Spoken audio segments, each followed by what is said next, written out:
So as most of you probably already know, that rudiment is the 6-stroke roll. Pretty much the classic textbook version of it. Now with that being said, you probably think I'm crazy to say that there's a whole bunch of different variations that you can work with within just the 6-stroke roll. And in this video, I'm going to break down those variations and demonstrate to you how to utilize them. So if you're interested, keep watching this video. Maximize your skills with rudimental drumming at schoolofsuperdrumming.com. The link is in the description. So in the beginning of this video, I demonstrated the textbook breakdown of the 6-stroke roll with the accent on the first partial, with a roll in between, and then you accent off of your left hand. So depending on who writes the 6-stroke roll on paper, this could have a total of 4 partials. So in this case, it got 4 partials, the way I write it at least. So the first breakdown of this is actually going to be based off of a partial grid, the 6-stroke roll partial grid. So the way this would work, you would eliminate one of the accents and you just have one accent working around each partial. So in this case, it would be a total of 4 patterns. So you would have pattern number 1, breaking it down with 16th notes. You would have 1 E and 2 E and 3 E and 4 E and you know, you do it 4 times to say this is phase 1. So with pattern number 2, you would move the accent to the second partial. So now you're going to glide through the diddle because you're going to have the accent on it. So you would go 1 E and 2 E and 3 E, 4 E. So your accents would be on the E's. So at pattern 3, you would move your accent to the third partial. You would have this 1 E and 2 and 3 and 4 and. So you essentially would put them on all the and then if you can guess what pattern number 4 would be, yes, you would put the accent on the fourth partial. It would be like this: 1, 2, 3, 4.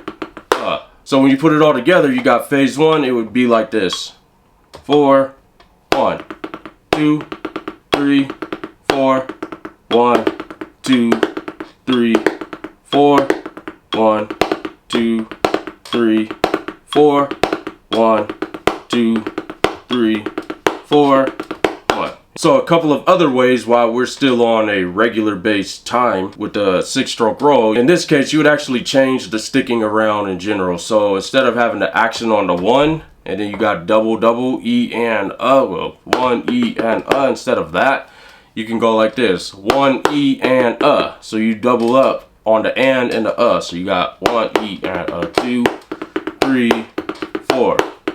Right, so you got that variation, or you can reverse it. So now you put your doubles on the 1 and E. So you got 1 E and then pop and 1 E and 2 E and 3 E and 4 E and So that would be essentially 3 different variations just off a regular bass time signature with that. If you got any questions or if I miss anything, let me know in the comments, or you know, just let me know what you guys think.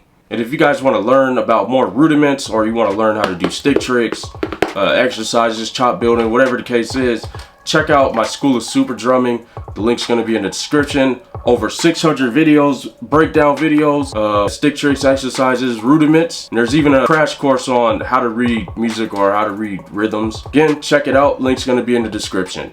Alright, so as I mentioned earlier in the video, we was working with regular based time, right? A 4/4 time, even a 3/4 time. You could argue is kind of an oddball, but still it has a regular feel. So same energy. This time we're gonna focus on triplet bass. So I'm talking triplets or sextuplets or the classic 16th note triplet. Same thing, right? Basically. Now how does this work with a 6-stroke roll?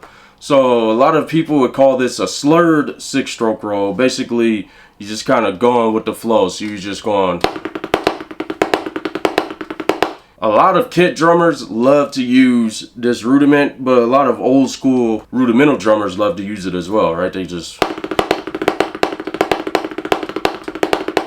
something like that with the variation of a 6-stroke roll. So how do you play a slurred 6-stroke roll? How would you even count it? So with triplet bass counting in general, like a 6/8, a 12/8, even an oddball 9/8 time signature, they're all triplet feels. There's a few ways you can count it out. You know, you can go 1 lolly, 2 lolly, 3 lolly, or my favorite, make it simple, 1 and 2 and 3 and keep it simple. That way you're not thinking 1 triplet, 2 triple, you know, it's too much of that going on. As a rudimental drummer, you want to do as as least of thinking as possible, and that includes how to count this stuff. So if you can make your count simple, go with it. For me, it's 1 and a 2 and a 3 and a 4 and a however many counts. It's simple for me. It works. So with that breakdown, you would have 1 and a 2 and a 3 and a 4 and a. Now with a slurred 6-stroke roll, it's more like this: 1, 2, 3, 4.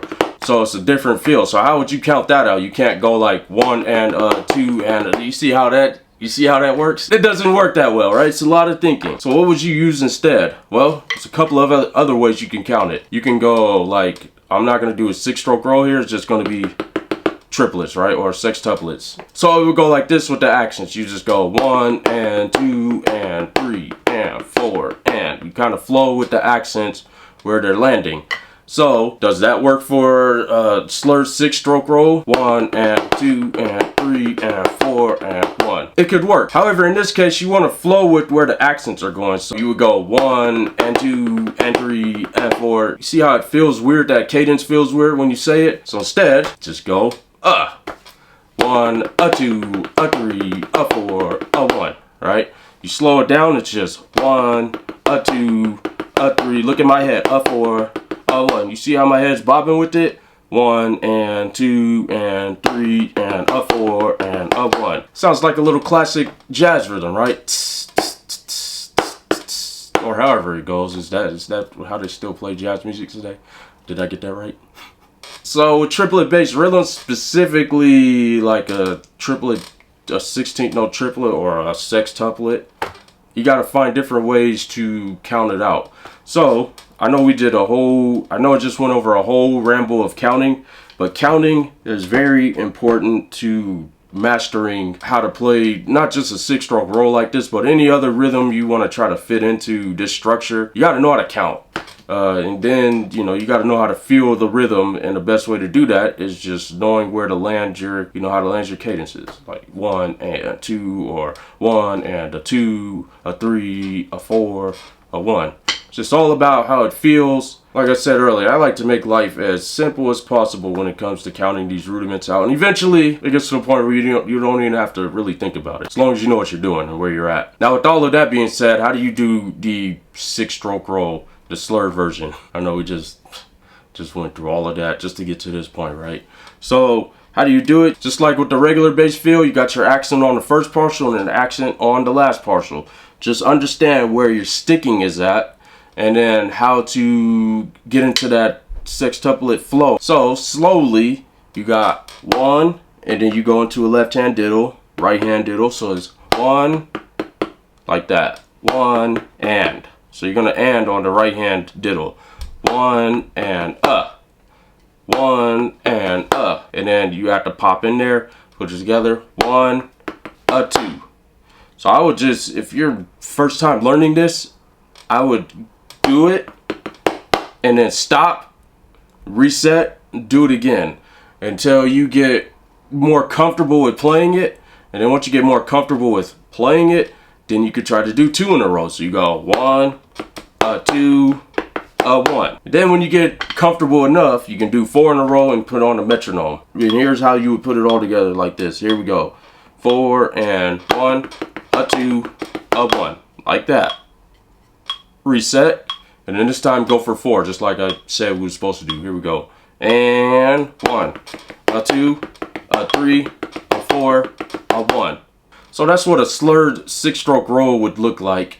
And then, of course, we got a couple of other variations with this, right? Just like we did with the regular bass feel, you got a couple more with the triplet bass feel. Not necessarily a partial grid, although you could try it. So with variation number 1, you're going to put an accent on your first partial and on your second partial. So how you're going to feel this one out, you could just go 1 and 2 and 3 and 4 and 1.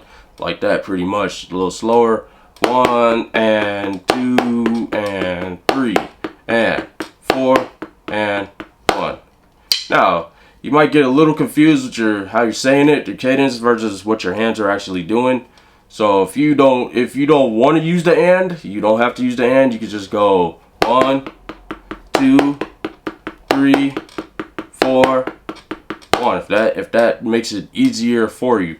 Like I said earlier, whatever count makes it easier for you to process this, go for it. There's no wrong way to go about this as long as you're playing it correct and you understand where the count is at. So with the other variation, I think you already know what it is. So we're gonna swap it around. So it's gonna be a double, and you're gonna put your accents on the last two partials instead. So in this case, we're gonna mess around with the cadence a little bit. So in this case, we're gonna use the 1 and but it's gonna go like this: 1 and a 2 and a 3 and a 4 and a 1.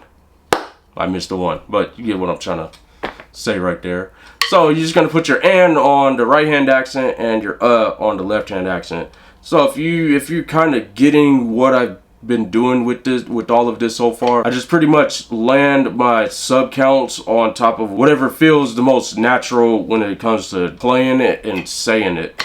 And eventually, you don't have to necessarily say it out loud, or if you can get the feel of it, then you probably don't need to really sub count them out like that at all. But it's just something that helps you get the flow going and get a better grasp of it, then utilize it. So last but not least, we got an oddball feel with this one. So how does this work? So you got the classic 6-stroke roll. You got your accent on the first partial, accent on the last partial. With oddball feels, you can use the sub count 1 and however you want to switch it up that makes it work for you, or you could use the number count. You could use 1, 2, 3, 4, 5. Like if it's for this case, it's gonna be for a 5/8. So you would go like this: 1, 2, 3, 4, 5. 1, 2, 3, 4, 5. 1, 2, 3. So you would skip the 2 on the rest. It'd pretty much be a whole note right there. So it's just 1, 2, 3, 4, 5. 1, 2, 3, 4, 5, 1. You probably can't feel it just yet, which is why I also like to use the sub counts 1 and that cadence. So that way you can actually feel the rhythm of it and not just hearing it with numbers. So it's good to utilize both. Use the numbers to get the sticking down, but also use the sub counts to feel the rhythm. So in this demonstration, I'm gonna utilize the number and then I'm gonna use the So it's gonna go like this: 1, 2, 3, 4, 1. So how would that sound on a metronome? So with the metronome, you're gonna hear that secondary hit. The is gonna be right after it. So it's gonna go like this: 1, 2, 3, 4, 1. So it takes a little practice to get used to.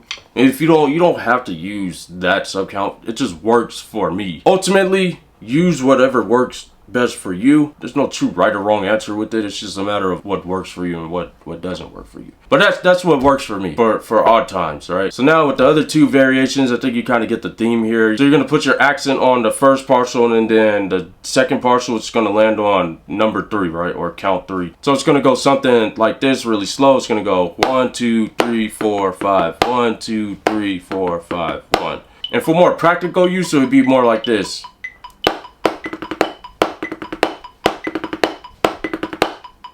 Now, it doesn't necessarily have to go on an oddball time signature. If you was to put this in like a solo or something, here we go. Let's see if I can do a little freestyle with all of these variations. Here we go.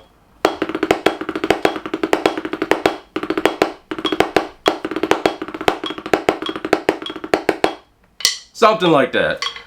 Pretty much all of those were 6-stroke rolls. If I was to write something on the sheet music with nothing but 6-stroke rolls, or if you used to do that, just something you could do, right? You could do a whole bunch of stuff with just one rudiment by just stretching and mixing up the rhythms and all of that stuff. The key here is to try to maintain the same sticking, whether it's you're doing the classic 6-stroke roll, or you're trying to move the accents around, or if you're trying to move the sticking around. Essentially, the theme here is 6-stroke roll. So I want to do something a little different here. I want to see what you could come up with on your 6-stroke rolls. So you don't have to do this, but if you want to do this, you can create a video, preferably, a YouTube video where you can share your link, or it could be any platform as long as you got a link where you can share it. And you can share your link in the School of Super Drumming's forum, where me or anybody else could check out your video of your 6-stroke roll in the forum of the official School of Super Drumming website.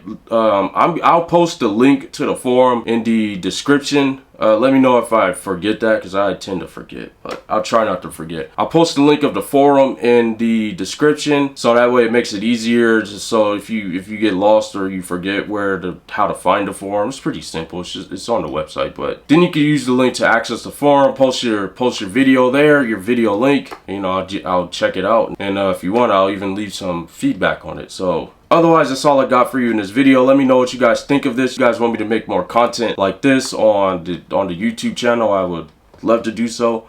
But yeah, let me know. I'll catch you in another video. Have a nice day. Like this video and subscribe to the channel. If you want full access to over 500 videos of stick tricks, rudiments, and exercises, sign up today at schoolofsuperdrumming.com. The link is in the description.